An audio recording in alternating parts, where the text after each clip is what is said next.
తెలుసా? నా కడుపులో పుట్టిన చడ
అదే తిరుగుతున్న కనిపిస్తుంది.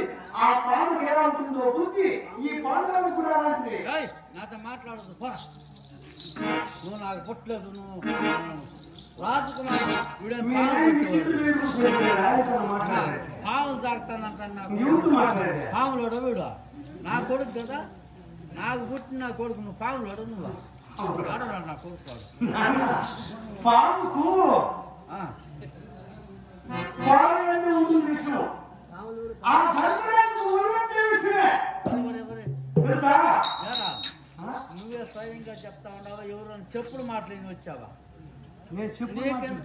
ఇంత నేర్పు మాట యాడ్ నుంచి వచ్చింది. మన ధనధాన్య ధాన్యాన్ని పరిమాణమైపోతుంటే ఎవరో చెప్పిన కర్మమేనా? చెప్పుడు మాటలు వింటే చెడిపోతావు నా కొడక. నా మాటలను బతుకుతావు. గమ్మనే నేను కూడా వచ్చి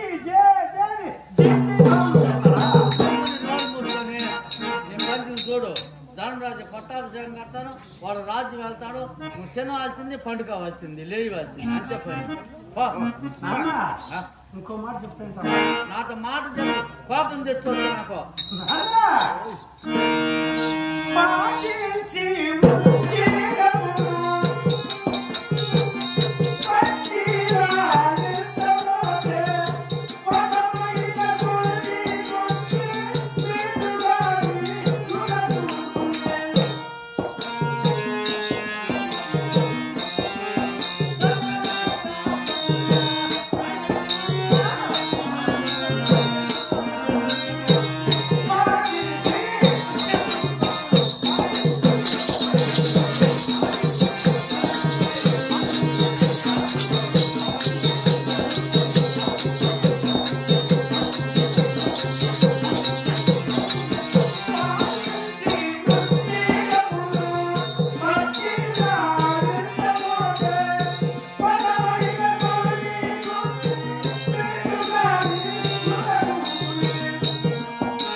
తేలు మాత్రం చిన్నది. దాని కుట్టి ఇంకా చిన్నది. అది కుట్టిందనుకో నీ కుర్చీ మీ తండ్రి విచిత్రుడు కనిపిస్తాడు. నా కుర్చీ మాత్రమే ధృతరాష్ట్రుడు కనిపిస్తాడు. బుద్ధి లేని నా కొడక. తేళ్ళు పట్టాలనేమి దాన్ని లాగించి అది కొట్టకుండా గమ్మున ఉంటుందా? అలాంటి తేలుతో సమానమైన వాడు ఎవరు ఇదే? ధర్మరాజు. తేలుతో సమానమైన కొడుకు నువ్వేరా? ధర్మరాజు అరిచేతుతో సమానమైన వాడు. నువ్వు తేలుతో సమానమైన. నేను తేలుతో సమానమైన. అవును.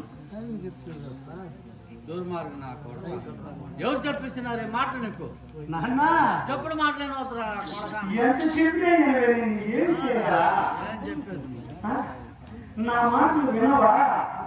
పెద్ద వద్దాను పట్టాలు నువ్వు నా మాట వినకపోతే నాకు వచ్చే అగసాట్లు చిల్లరసాట్లా ఇప్పుడు వాడిపోద్దు నాకు గట్టే పట్టాలు నాకు వచ్చే అగసాట్లు ఈయనకు రాలేదే 3 రోజులకి ఈ రాజ్యాన్ని నాశనం చేసేస్తాను ఈయనకు రాలేదే నాకు వచ్చే అగసాట్లు ముగ్గురు పాలు పంచుకుంటున్నాడు ఇంతవరకు ఆయన పోతున్నాడు నేను వస్తాడు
పాలు నెయ్యి పోసి దాని కూర ఉడతామనుకో దాని చేరిపోతుంది అలాంటి పాపకాయలతో సమానమైన వాళ్ళు ధర్మరాజు వీడు పాపకాయతో సమానం నా కొడుకు పాపం నా కొడుకు నేను పాపకాయ ఎవరు తింటారా నువ్వు పాపకాయ మా పిల్లలు పాలు సమానం ఆయన ప్రాణంతో నాకు ఏసట్లే కంటి బుద్ధి ఉంటే కొంచెం బుద్ధి ఉంటుందా ఒరే మన బిడ్డలే వీళ్ళు మన మన మాట వినాలా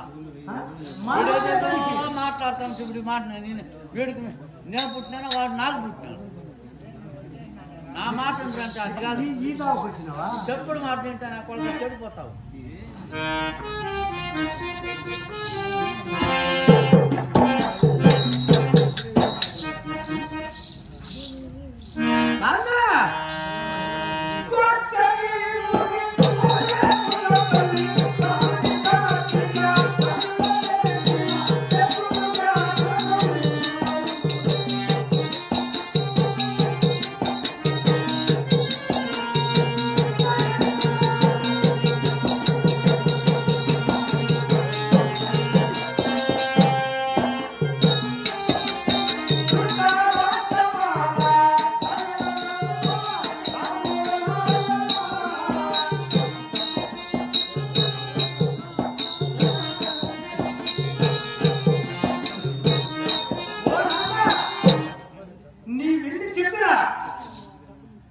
ఆ పాండవులతో మేము కలిసి మెలిసి ఉండలేము కాబట్టి యువరాజు పట్టాభిషేకం నాకు కట్టిస్తే రాజ్యం నీవే విధంగా పరిపాలన గావించావు అదే విధంగా నేను పరిపాలన గావిస్తాను నీకు రాజ్య పరిపాలన చేసే యోగ్యత లేదు నీకు రాజ్యం పట్టాభిషేకం 3-4 రాజ్యాలు కూడా అమ్మి తినేస్తావు నా కొడుకు నేను నువ్వు అన్నవాడు దానాకర్మం చేసేదానికి కూడా ఒక ఇది ఉంటుంది నాన్న బతికే పెట్ట అప్పుడే తెలిసిపోతుంది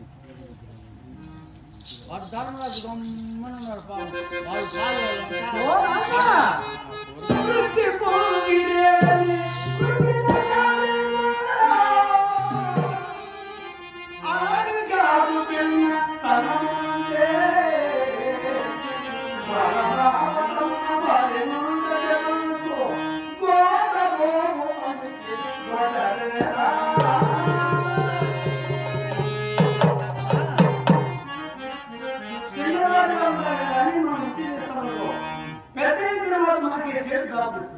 కాబట్టి వారిని మన ఇష్టమైనటువంటి విశ్వేశ్వర కల్పితముగా అక్కడ పూజలు సేవలు చేయాలని చెప్పేసి వాళ్ళ కాశీ పంపించి యువరాజు కట్టించి నేను చిన్నప్పటి నుంచి వాళ్ళు ఎట్ట పెంచాను తండ్రి లేని బిడ్డలే వాళ్ళని విడిచి నేను ఉంటానా ఎట్లు విడన్నా